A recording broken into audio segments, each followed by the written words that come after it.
Ay, nako bayan, makakomment lang ha. Basahin po natin. Bigyan natin ng konting reaction itong sinasabi ni Tuta Soto.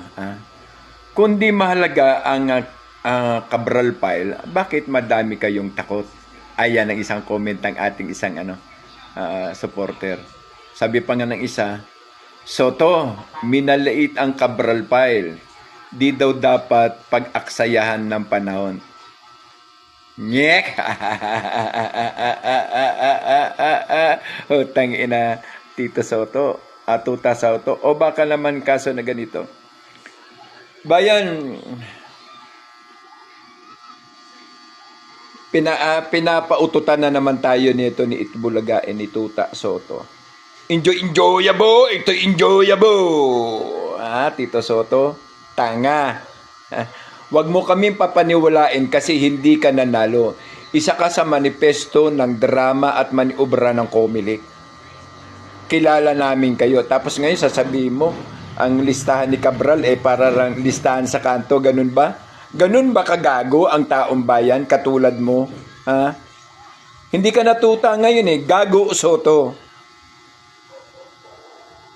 Iniisip mo na hindi namin naiintindihan at hindi namin kayang abutin ang ibig mong sabihin sa punto ng Cabras File?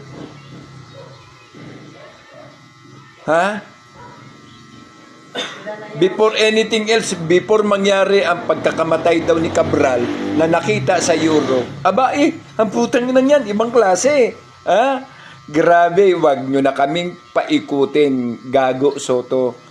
Sapat ka na nga lang tawaging Tuta Soto, binanatan mo pa. Ang akala mo naman ang putang na napakagaling mo. Akala mo may tinapos ka. Saan? Sa School Bukol University? Anong kurso mo? Bachelor of Science in Paltic course? Ang ina, buhay to. Pepsi Paloma ka na lang. Doon na lang kayo, the best ang putang ina niya sa Pepsi Paloma Files. Hindi sa Cabral Files. Pepsi Paloma Files. Papaniwalain mo kami, putang ina, Gago Soto. Hindi ka na nga nanalo, putang ina, ganyan pa ang laman ng utak mo. So kahit ano ang gawin mo sa puntong to, sinong maniniwala sa inyo? Kayabang-yabang mo, putang ina na. Pasalamat ka. Merong Hello Garci. Kung walang Hello Garci,